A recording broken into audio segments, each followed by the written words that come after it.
The wrench slipped from Owen's hand and clattered against the metal floor. He bent down to pick it up, his back aching from 12 straight hours of work. The repair bay smelled like oil and burned circuits, but he didn't mind. This place was his whole world, tucked away in the forgotten lower levels of the station where most people never bother to visit. Something moved in the corner of his vision. Owen turned his head slowly, not wanting to startle whatever had found its way into his workspace. Rats were common enough on stations this old, though they usually avoided the lower bays where the air recyclers hummed too loud. But this was no rat. A small creature stood near the ventilation grate, no bigger than the cats Owen remembered from Earth. Its body was covered in scales that caught the dim light, shifting between gray and pale blue. For legs, a long tail, and wings folded tight against its sides. The creature's eyes were bright and intelligent, watching him with an expression that seemed almost human in its wariness. Owen stayed very still. He had worked on the station for 5 years and thought he had seen every species that passed through. This one was new. The creature looked fragile somehow, like it had been traveling too long without enough food or rest. Its scales were dull in places, and one wing hung at an odd angle. The creature took a step forward, then stopped. It looked back at the ventilation grate as if considering retreat. Then it looked at Owen again, and something in those eyes made his heart ache. He had seen that look before, in the faces of lost travelers who stumbled into the station hoping for help. Owen slowly lowered himself to sit on the floor, making himself less threatening. "Hey there," he said quietly. "It's okay. I'm not going to hurt you." The creature's head tilted, considering his words. Then it reached behind itself with careful movements and pulled something forward. A small object, no longer than Owen's hand. The creature carried it in its mouth like a dog with a precious toy, stepping closer with obvious reluctance. When it was within arm's reach, the creature gently placed the object on the floor and pushed it toward Owen with one clawed foot. Then it sat back on its haunches and waited. Owen leaned forward to examine what the creature had brought. It was a miniature ship crafted with incredible detail. Every panel and viewport was perfectly rendered, and there were symbols etched into the hull that Owen didn't recognize. But something was wrong with it. The ship sat crooked, and when Owen carefully picked it up, he could feel broken pieces shifting inside. "Your toy is broken," Owen said, looking at the creature. "You want me to fix it?" The creature made a soft chirping sound and nodded its head. Actually nodded, like it understood every word. Owen felt a smile spread across his face. "All right then, let me see what I can do." He stood slowly, holding the small ship carefully in both hands. The creature followed him to his workbench, staying close but not touching. Owen cleared a space among his tools and set the ship down under his brightest lamp. Up close, he could see the craftsmanship was extraordinary. Whoever had made this understood engineering in ways that seemed almost impossible. The creature hopped up onto a nearby stool, watching every movement Owen made. Its tail wrapped around the stool's leg for balance, and those bright eyes never left the broken toy. Owen pulled out his magnifying lens and examined the ship more closely. The outer hull had a crack running along one side, and when he carefully opened a panel, he found the interior mechanisms were damaged. Small gears had come loose, and something that looked like a tiny gravity generator had been knocked out of alignment. This wasn't just a toy. It was a working model built to actually fly. "This is old," Owen said, more to himself than the creature. "Really old. I've never seen technology quite like this." The creature chirped again, softer this time. Owen glanced over and saw it had moved closer, its head resting on the edge of the workbench. The poor thing looked exhausted. "When's the last time you ate?" Owen asked. He reached into his toolbox and pulled out a protein bar he had been saving for later. Breaking off a piece, he offered it to the creature. "Here, you look hungry." The creature sniffed the food suspiciously, then took it with surprising gentleness. It ate slowly, never taking its eyes off the broken ship. Owen turned back to his work, already planning the repair in his mind. The gravity generator would need to be realigned first, then he could work on the gears. The hull crack would require careful welding with his microtorch. It would take time, maybe hours, but he could do it. He had always been good at fixing broken things. Behind him, he didn't notice the air shimmer slightly, like heat rising for summer pavement. He didn't see the way light bent around an invisible presence, or sense the ancient consciousness that had followed the small creature through the ventilation system. The Dragon Emperor stood in the shadows of the repair bay, watching through eyes that had witnessed the rise and fall of civilizations. The Emperor had expected many things when he tracked his missing grandchild to this human station. He had expected cruelty or greed or the cold calculation of someone recognizing a valuable prize. He had prepared himself to destroy this entire section of the station if necessary, to save the young one. He had not expected this. A human, alone in a forgotten corner of space, offering food and kindness without hesitation. Working on a broken toy with the same care one might give to a priceless artifact. Speaking gently to a creature he didn't recognize, treating it like a friend rather than a curiosity. The Emperor watched as Owen worked, his ancient mind turning over possibilities he had long ago dismissed. Perhaps the stories about humans were incomplete. Perhaps there was more to these Death World dwellers than violence and ambition that he would wait and watch. And if this human proved worthy, perhaps it was time for dragons to reconsider their long isolation from the galaxy. 3 hours had passed, and Owen's eyes burned from staring through the magnifying lens. His fingers moved with practiced precision, adjusting microscopic components inside the tiny ship. The creature had fallen asleep on the stool beside him, its breathing soft and steady. Every so often it would make small sounds in its sleep, and its tail would twitch. Owen had started talking to it about an hour ago, explaining what he was doing even though the creature couldn't understand. Or at least, he thought it couldn't. But sometimes when he spoke, one of its ears would flick toward him, like it was listening even in sleep. The problem is that whoever built this used principles I've only seen in theoretical papers, Owen said quietly, carefully realigning a series of crystal arrays inside the ship's core. These crystals should store energy, but they're doing something else too. Like they're holding information, maybe even memories. The creature's eyes opened at that word. It lifted its head and made a questioning sound. Owen looked over at it and smiled. Memories, yeah. See these patterns in the crystal structure? They're not random. Something's been recorded in here. Images maybe or sounds. This isn't just a toy. It's like a photo album that flies. The creature stood up on the stool, suddenly more alert. It leaned forward, staring at the ship with new intensity. Then it made a series of chirping sounds, higher and faster than before, almost like it was trying to tell him something important. I know, Owen said gently. I'm being careful. I won't erase anything, I promise. Every memory in here will stay safe. He meant it too. Owen had learned young that objects could carry meaning far beyond their physical form. His grandmother's watch sat on his workbench every day, even though it hadn't worked in 20 years. He couldn't bring himself to take it apart, even to fix it, because she had worn it every day of her life. Some things were sacred not because of what they were, but because of what they meant to someone. This toy meant something to the creature. That was enough for Owen to treat it like the most valuable item in the galaxy. He turned back to the repair, adjusting the final crystal into place. The gravity generator hummed softly, and Owen felt a smile spread across his face. The core was working again. Now he just needed to reconnect the control systems and fix the hull. The creature watched every movement, occasionally making soft sounds that Owen interpreted as encouragement. When he successfully reattached a particularly tricky component, the creature bobbed its head up and down in what looked like approval. You're a smart one, aren't you? Owen said. I bet you understand way more than you let on. The creature tilted its head, then did something that made Owen's breath catch. It reached out with one small clawed hand and touched the watch on his workbench. Then it looked at Owen and made a soft, sad sound. Owen felt his throat tighten. Yeah, he said quietly. That belonged to someone important. She's gone now, but having this here makes me feel like she's still watching over me. Makes the work feel less lonely.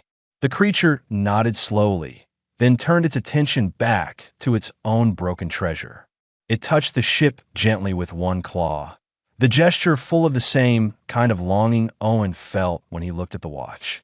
Lost someone, didn't you? Owen asked softly. And this toy reminds you of them. The creature's eyes glistened, and Owen realized with shock that it was crying, actual tears running down its scaled face. Without thinking, he reached out and gently stroked the creature's head, the same way he used to pet his neighbor's cat back on Earth. The creature leaned into his touch, making a sound that was half chirp, half sob. Owen kept his hand there, offering what comfort he could, while his other hand continued working on the ship. If this toy was all the creature had left of someone it loved, then Owen would move mountains to fix it properly in the shadows. The Dragon Emperor felt something he had not experienced in centuries. His eyes, which had witnessed the death of stars and the birth of worlds, grew wet with unshed tears. This human understood. Without knowing who or what the young dragon was, without understanding the significance of the toy, he understood the only thing that mattered. He understood loss and love and the desperate need to hold on to memories of those who had gone. The Emperor had lost his own mate 300 years ago. The toy the young dragon carried had been crafted by her, a gift for their grandchild before sickness took her. Every dragon in their clan knew the significance of that small ship, but none had been able to repair it when it broke. The technology was too old, the craftsmanship too specific to his mate's unique skills. Yet here was a human, working with tools that should have been inadequate, guided by nothing more than empathy and determination. And somehow, impossibly, he was succeeding where dragon craftsmen had failed. The Emperor made a decision then. When this repair was complete, he would reveal himself, not as a threat, but as a father and grandfather grateful for kindness shown to his family. Whatever came after would depend on this human's reaction, but the Emperor suspected Owen would surprise him again. Humans, he was learning, were full of surprises. Owen worked through the night, taking breaks only to share more food with the creature and to stretch his aching back. The creature stayed awake now, watching with intense focus as the ship slowly came back together under Owen's careful hands. The hull crack was sealed, the gears properly aligned, and the control systems reconnected as dawn approached by station time. Owen made the final adjustment. The ship's lights flickered once, twice, then glowed steady and bright. It lifted gently from the workbench, hovering perfectly stable in the air. The creature made a sound of pure joy. The hovering ship began to move, gliding through the air in smooth circles around the repair bay. The creature leaped off the stool and chased after it, wings spreading wide despite the injured one. For the first time since arriving, it looked genuinely happy. It jumped and spun, following the toy with pure delight in every movement. Owen leaned back in his chair and watched, exhaustion forgotten in the face of such joy. His work had been worth it just to see this moment. The creature played like a child, all fear and sadness temporarily pushed aside by the simple pleasure of a favorite toy restored. But something else was happening too. The ship began projecting light, creating images in the air around it. Owen sat forward, fascinated, as scenes appeared like holograms throughout his workshop. Mountains made of crystal that caught sunlight and scattered it in rainbow patterns. Oceans that glowed with bioluminescence, lighting up shores of black sand. And creatures, dozens of them, flying through skies painted in colors Earth had never known. The creatures in the projections looked like the one in his workshop, but larger. Much larger. Adults, Owen realized, with scales that shimmered like precious metals and jewels. They flew in formations, their wings catching wind currents with practiced grace. Some breathed fire that burned in shades of blue and green and silver. Others seemed to command lightning or bend water to their will. Dragons, Owen whispered. The word came from Earth legends, from stories told to children about magical beasts that hoarded treasure and battle heroes. But these were real. They had always been real, just hidden away in corners of the galaxy where humans had never thought to look. The small dragon, because that's what it was, landed beside Owen's chair. It looked up at him with those intelligent eyes, and Owen saw the question there. Now you know what I am. Are you afraid? Owen reached down and gently scratched behind the dragon's ears, the same way he had been doing all night. I don't care what you are, he said simply. You needed help, and I helped. That's all that matters. The dragon closed its eyes and leaned into his touch, making a sound like a cat's purr, but deeper, resonating in Owen's chest. Trust, that sound said. Complete and absolute trust. The projections continued, showing more scenes from Dragon Worlds. Families flying together, young dragons learning to control their fire, elders teaching history by projecting their own memories into the air. And there, in one projection, Owen saw something that made his heart clench. An older dragon, scales white as snow, carefully crafting the small ship while a younger version of his visitor watched with eager eyes. "That's who made your toy," Owen said softly. "Someone who loved you very much." The young dragon nodded, tears falling again. It touched the projection with one claw, trying to reach through the image to the memory beyond. The gesture was heartbreaking in its futility. Owen's station radio crackled suddenly, making them both jump. A rough voice came through, speaking in the pidgin language used by travelers across this sector. "Attention repair station. We are boarding for routine inspection. Prepare for customs check." Owen's blood went cold. There was nothing routine about this. The station had been inspected 2 weeks ago. Someone was looking for something, and given the timing, Owen had a terrible suspicion about what that something might be. He looked down at the young dragon, who had gone completely still. Its eyes were wide with fear, and it was shaking. This had happened before, Owen realized. Someone had chased this dragon, hunted it, tried to capture it. That's how it had gotten lost and injured. "Listen to me," Owen said urgently, keeping his voice calm despite his racing heart. "I need you to hide. Right now. Can you turn off your toy?" The dragon chirped once, and the ship immediately stopped projecting and landed in Owen's hand. He quickly wrapped it in a soft cloth and tucked it into his toolbox.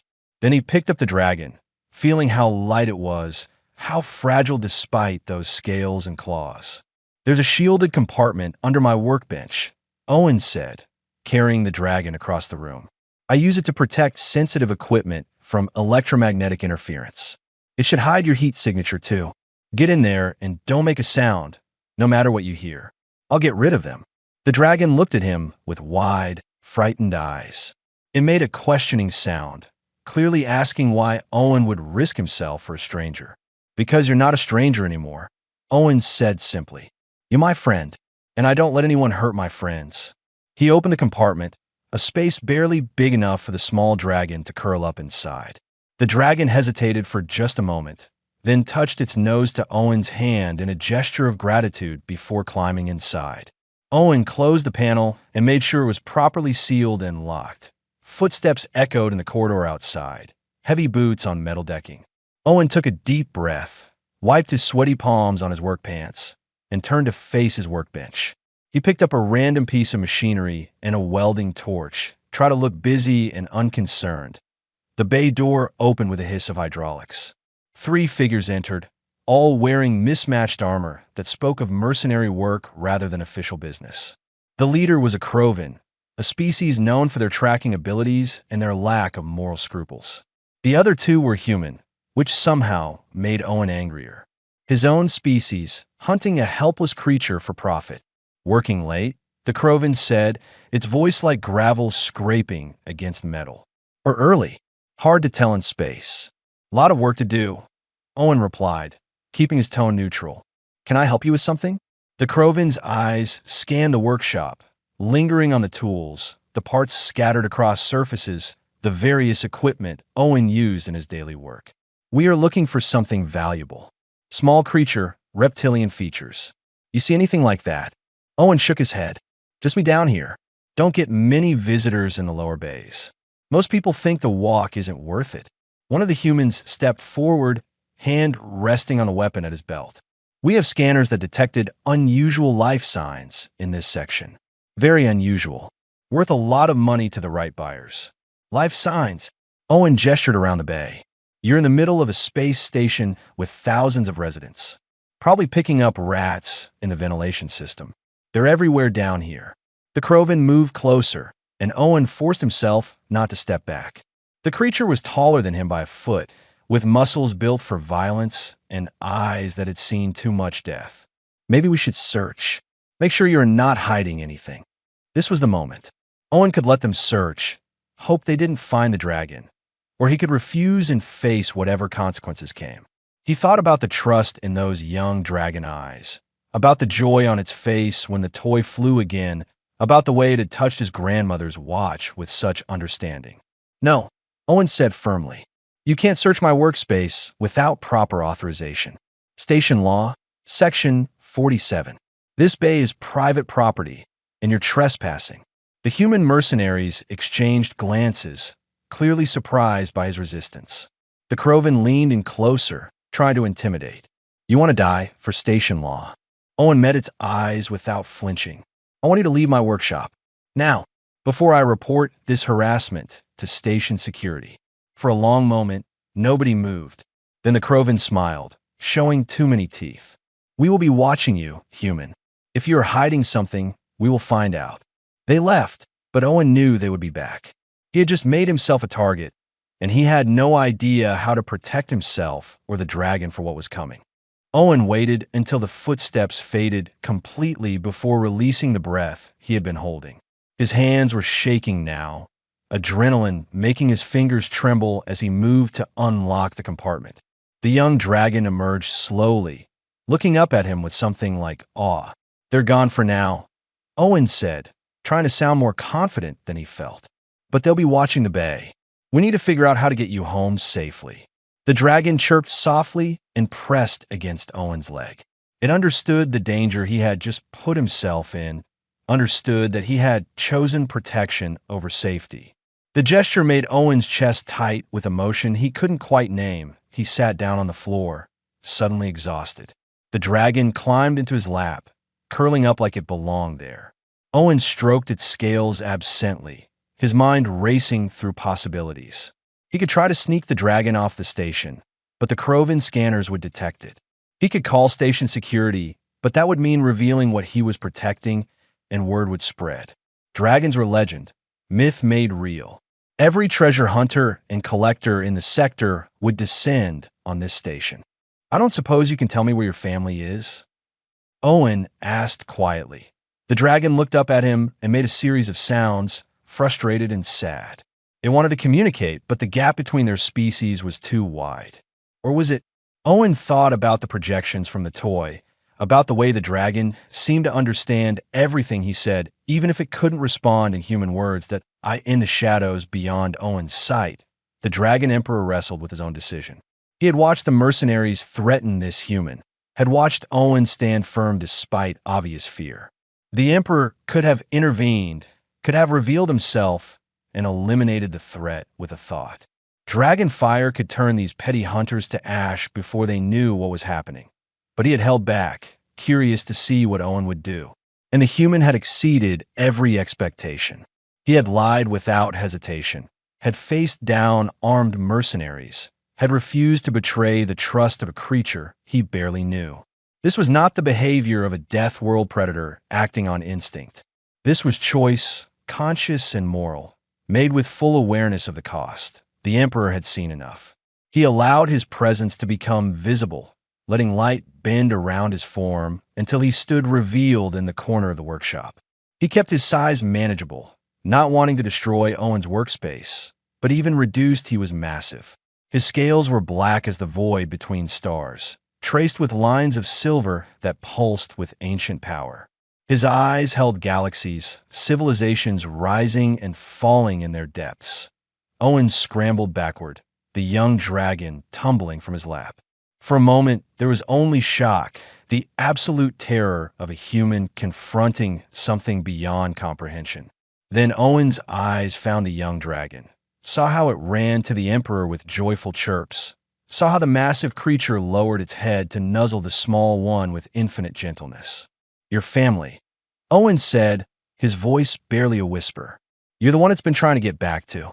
The Emperor's voice, when he spoke, resonated in Owen's bones. It was sound and thought and feeling all combined, bypassing ears to speak directly to understanding. "I am grandfather to the young one. I am emperor of the hidden clans. And I have watched everything you have done this night." Owen should have been terrified. He was terrified. But underneath the fear was something else, a strange calm that came from knowing he had made the right choices. The toy, he said, did I fix it properly?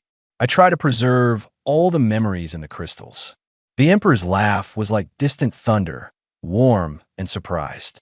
Here I stand, ancient beyond your reckoning, and your first concern is the quality of your work? You are an unusual human, Owen of Earth. You know my name, Owen said, still processing the fact that he was having a conversation with what amounted to a living god from legend. I know many things. I have watched your kind from afar for longer than your civilization has existed. We dragons withdrew from the galaxy millennia ago, tired of being hunted for our scales, our fire, our blood. We trusted other species once, and they betrayed that trust for profit.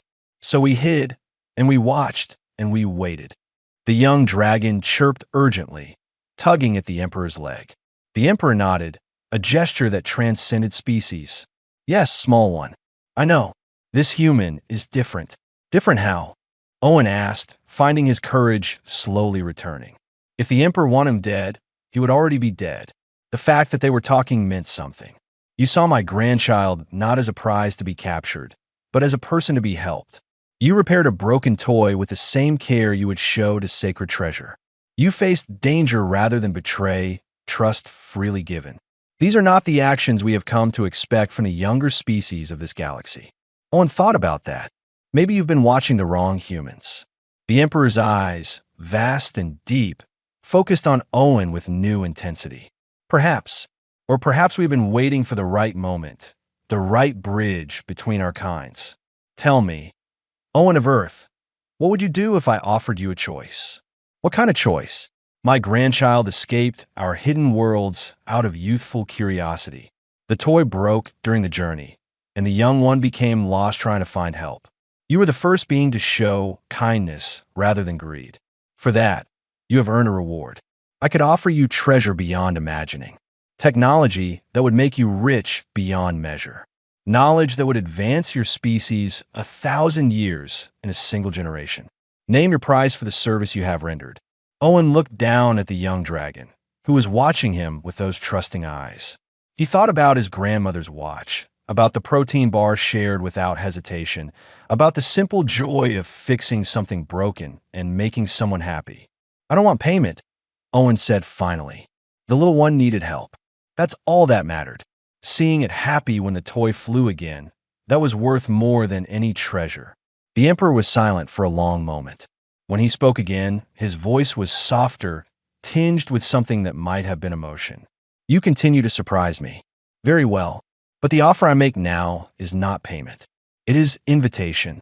Would you come with us, Owen of Earth? Would you see the worlds my people have hidden for so long? Would you meet the clans and learn our ways? Why would you invite me? Owen asked, genuinely confused. I'm just a mechanic. You are more than you know. You are the first being in 3,000 years to earn the trust of a dragon without seeking to exploit it. You are the first to see my grandchild as a person rather than a prize. If one human can do this, perhaps others can as well. Perhaps it is time for dragons to rejoin the galaxy, and perhaps your kind could be the allies we have been seeking. Owen's mind reeled at the implications. First contact with a species thought to be myth. The chance to see worlds no human had ever witnessed. But also the responsibility of representing his entire species, the weight of decisions that could reshape the galaxy. Can I think about it? Owen asked. The young dragon made a pleading sound, looking up at Owen with hopeful eyes. The Emperor nodded slowly. You may have time to consider.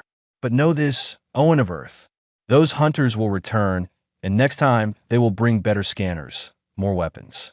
You have made yourself a target by protecting my grandchild. If you come with us, you will be safe. If you stay, you will face consequences for your kindness. Owen looked around his workshop, at the tools he had collected over years, at his grandmother's watch sitting on the workbench, at the life he had built in this forgotten corner of space. Then he looked at the young dragon, remembering its fear and its trust, remembering the joy when the toy flew again. Sometimes choices made themselves. Owen grabbed his grandmother's watch from the workbench and slipped it into his pocket. I'll come with you, he said. But not just because of the hunters. I want to see your worlds. I want to understand. The Emperor's expression shifted into something that might have been a smile, though on a dragon's face it was hard to tell. Then we must leave quickly, before those mercenaries organize a larger search. Come, place your hand upon my grandson. The journey will be strange for you, but I will ensure your safety. Owen knelt beside the young dragon, who chirped excitedly and pressed against him. The moment Owen's hand touched its scales, the world dissolved. There was no other word for it. The repair bay, the station, the familiar walls of metal and wire, all of it simply stopped being solid. Owen felt like he was falling and flying at the same time, moving through space in a way that made no physical sense. Colors he had no names for streaked past, and sounds that weren't quite sounds echoed in his mind.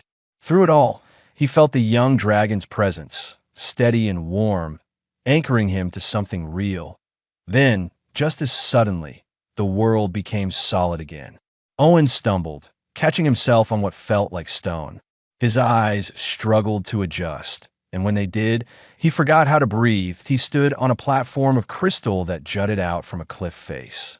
Below him, a valley stretched for miles, filled with structures that seemed to grow from the landscape rather than being built upon it. Towers of stone spiraled toward a sky, painted in shades of purple and gold. Water flowed upward in some places, defying gravity to create floating rivers that sparkled in light from two suns. And everywhere there were dragons. They flew in the air, dozens of them, hundreds maybe. They perched on the crystal towers and walked along bridges made of solidified light. They came in every color Owen could imagine, and some he couldn't. Some were small like his companion.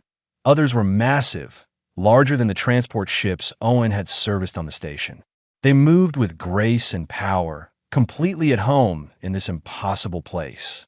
"Welcome," the Emperor said, his form expanding now that there was room, growing until he blocked out one of the suns, "to the oldest of our hidden sanctuaries. Welcome to Dragon's Heart, built before your species learned to make fire." Owen couldn't speak. Words felt inadequate for what he was seeing. The young dragon tugged at his pant leg, eager to show him everything at once. It pulled him toward a path that led down into the valley, and Owen followed on legs that felt like they might give out at any moment. Other dragons noticed their arrival. They gathered along the path, watching with eyes that held curiosity and something else. Suspicion, Owen realized. They knew what he was. They knew a human walked among them, and they remembered why dragons had left the galaxy behind. Point one dragon, scales like burnished copper and eyes like molten gold, landed directly in Owen's path. It was larger than the Emperor's grandchild, but smaller than the Emperor himself, and it radiated hostility like heat from a furnace.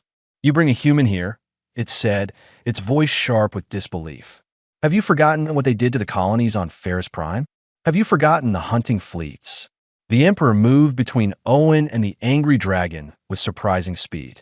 "I forget nothing, Brennan, but neither do I let the past blind me to new possibilities. This human protected my grandchild at risk to himself. This human repaired the ship that none of our craftsmen could fix. This human refused treasure and asked for nothing in return." Brennan's eyes narrowed. One decent human does not erase centuries of betrayal. "No," Owen said, finding his voice at last. "It doesn't, and I can't speak for what other humans have done. I can only speak for myself. I helped because someone needed help. That's all." Brennan stared at him for a long moment, then snorted, smoke curling from its nostrils. "We shall see, human. We shall see if your actions match your words." It launched itself into the air, powerful wings carrying it away, but Owen could feel its gaze tracking him from above. The young dragon pressed closer to Owen, offering comfort. The Emperor's voice was gentle when he spoke again. "Many of my people have lost loved ones to hunters and collectors. Their anger is not personal to you, but you represent a species that has caused great pain. Earning their trust will not be easy. I'm not here to earn anything," Owen said quietly. "I'm here because a small dragon asked me to fix its toy, and I made a friend. If other dragons can't accept that, I understand." The Emperor made a sound that was almost like approval. "Kulme, there are those who wish to meet you. Those who remember that not all younger species are the same. They walked deeper into the valley, and Owen saw more wonders with every step. Gardens where plants grew in geometric patterns that hurt to look at too long, their leaves catching light and transforming it into music. Pools of water that showed reflections of places that weren't there, windows to other worlds. Dragons of all ages gathered in clearings, some teaching young ones to fly, others engaged in what looked like philosophical debates that involved projecting their thoughts into the air as visible light. The young dragon led Owen to a large building that seemed to be carved from a single piece of amber. Inside, the walls glowed softly, and the air smelled of something sweet and ancient. A group of elder dragons waited there, their scales dulled by age, but their eyes bright with intelligence. "The council wishes to speak with you," the emperor said. "They will decide if you may remain among us, or if you must return to your own kind with your memory of this place locked away." Owen swallowed hard. "And if they decide I can't be trusted, then you will wake on your station with no memory of dragons being real. You will believe the young one was merely a dream brought on by exhaustion. Your life will continue as it was." "That seems fair," Owen said, though the thought of forgetting the young dragon made his heart ache. They had shared something real, something meaningful. To have that erased felt like a small death. The young dragon chirped urgently, then ran to the Council of Elders. It made a series of sounds, complex and emotional, clearly arguing on Owen's behalf. The elders listened with patience, occasionally making sounds of their own that seemed like questions. Finally, one of the elders, a dragon with scales like weathered stone and eyes that held more years than Owen could fathom, spoke in the resonant voice all dragons seem to share. "The young one tells us you cried while repairing the ship.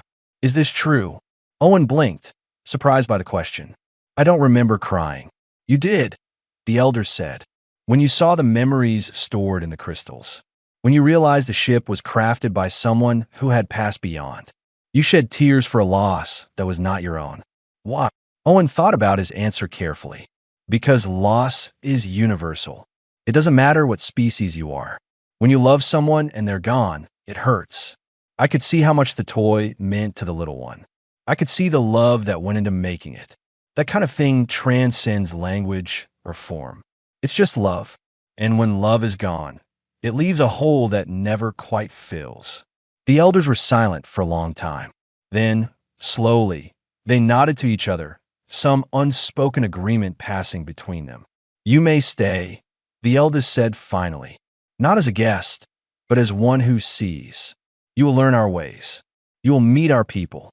And when the time comes, you will return to your kind and speak truth about what you have witnessed here. Dragons cannot hide forever.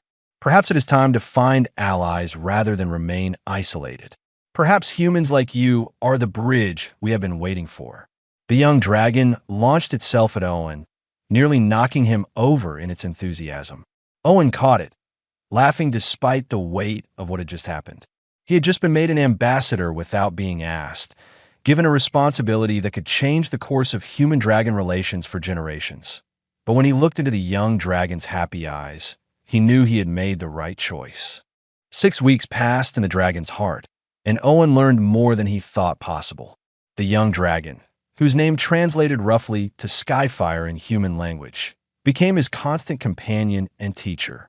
Through gestures, projected images, and patient repetition, Skyfire taught Owen about dragon culture, their history, their technology, and their fears.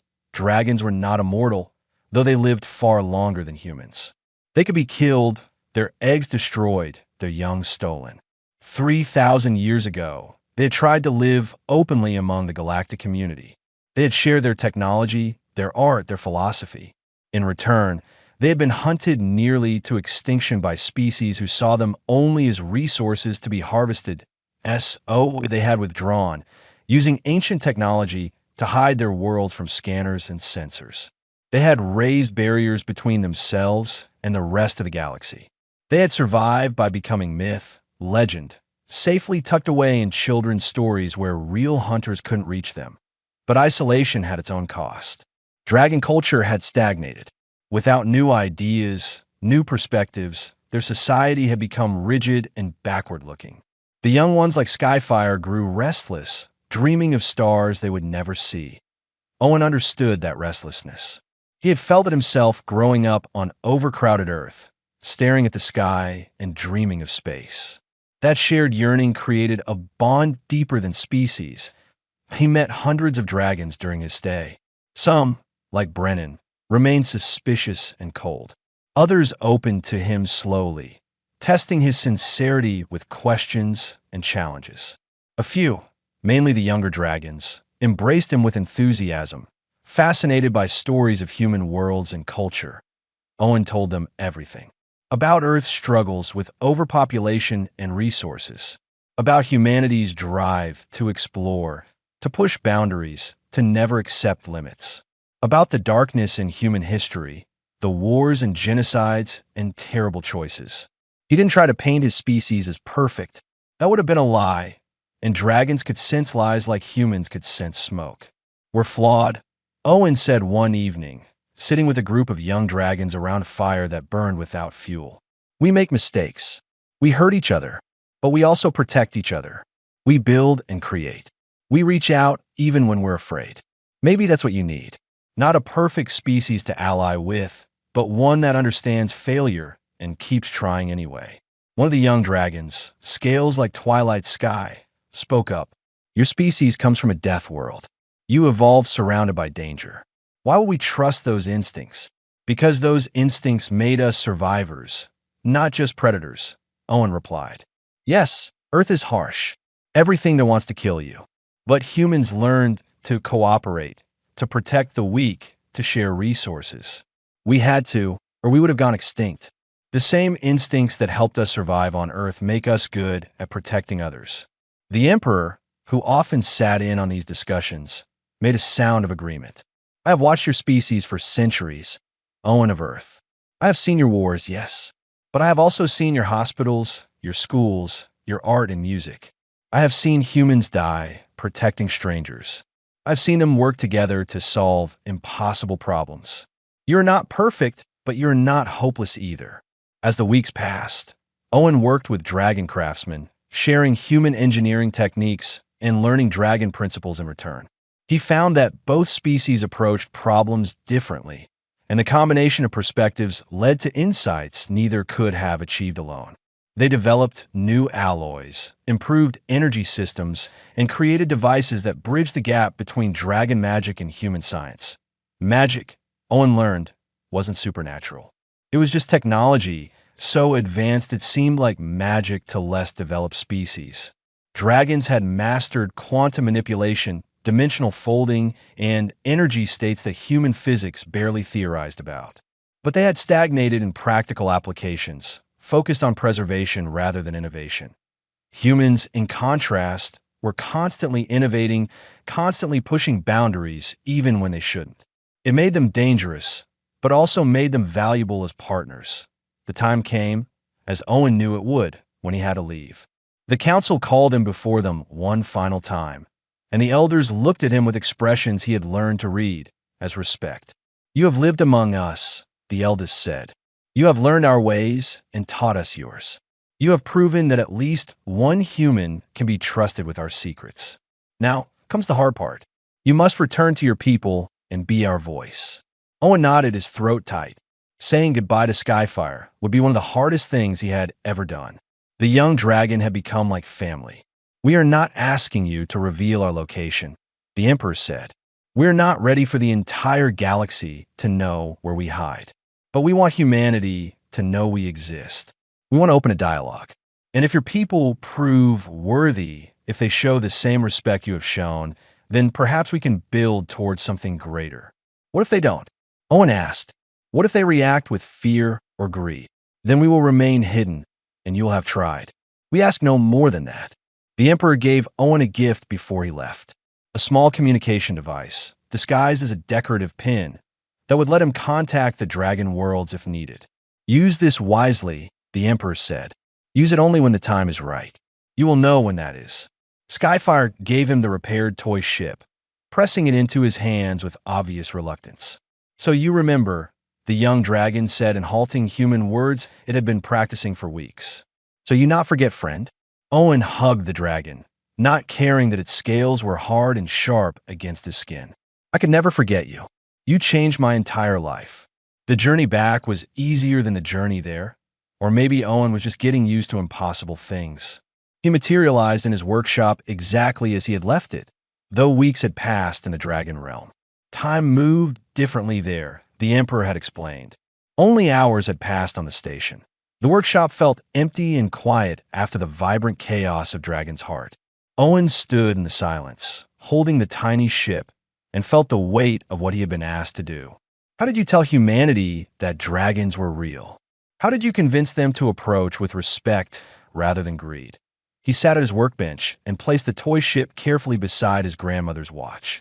Two precious objects, both representing connections that transcended normal bounds, both reminding him that the impossible was just the possible that hadn't happened yet. Owen powered up his terminal and began to write. Not a formal report, not a scientific paper, but a story. The story of a lonely mechanic who fixed a broken toy and found a friend. The story of kindness rewarded with trust. The story of a bridge between species built on the simple act of caring. He didn't know if anyone would believe him. He didn't know if Earth's governments would respond with wonder or suspicion. But he knew he had to try. For Skyfire, for the Emperor, for all the dragons who had dared to hope that isolation might finally end. And somewhere, in a realm hidden from sensors and scanners, a young dragon watched through the connection, still linking them. Skyfire could feel Owen's determination, his hope, his love. And the young dragon knew, with the certainty that only children possess, that everything would work out, because that's what friends did. They tried. They hoped. They reached across impossible divides and built bridges one small act of kindness at a time. Owen finished writing as the station's artificial dawn began to brighten his workshop. He read over what he had written, made a few corrections, and then sent it out into the network. Not to governments or officials, but to everyone. A story shared freely, an invitation to wonder, a challenge to humanity to be worthy of the trust one mechanic had been given.